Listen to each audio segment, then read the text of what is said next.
դաշինքը խորհրդարան անցնելու դեպքում պատրաստ եք կոալիցիա կազմել ուժեղ Հայաստանի հետ։ Մենք այս մասով շատ բաց ուղիղ ասել ենք, որ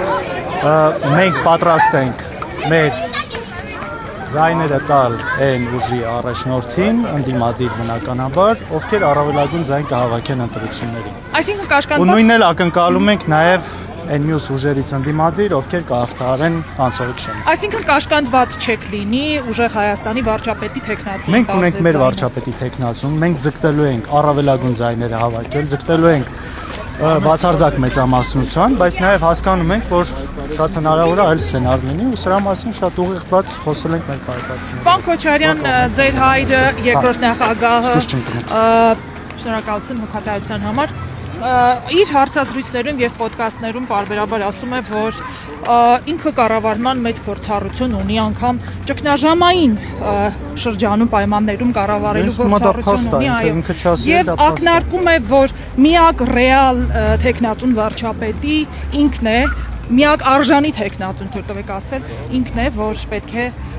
ստանձնի վարչապետի տեխնատուի կարգավիճակն այնուհետև ընտրվի վարչապետ։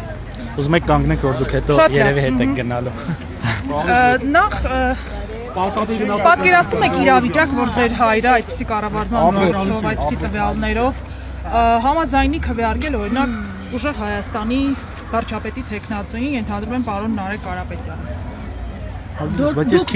քիչ առաջ ես ասացի, չէ՞, մեր սկզբունքը որն է։ Մեր տեսեք, համար մեկ խնդիրը այս չարիքի իշխանությունը, այս ազգակործան իշխանությունը հեռացնելն է։ Եթե դրա համար պետք է համախմբում այս ձևով, մենք սրա բանաձևը առաջարկել ենք ու սա շատ տրամաբանական է։ Այսինքն այստեղ առաջնահերթ այս իշխանություններից ազատվելն է, երկրորդ հերթին, այո, ինքը գտնում է ու նաև իր կյանքի փորձն է դա ցույց տվել, թե ինչպես ինքը կարող է կառավարել եւ ճգնաժամային պայմաններով, եւ տնտեսություն զարգացնել, եւ մնացած առումներով։ Բնականաբար, եթե մենք տեսնեինք այն ուժին, այն անհատին, ով որ ավելի լավ կկարողանար դա անել, ուղղակի չենք մասնակցի կսատարենք։ Եթե մենք մասնակցում ենք, ուրեմն մեր ուժերն ենք ամեն ինչ շատ հավատում, այս առումով մեր երկրի խնդիրները լուծելու հետ կապված։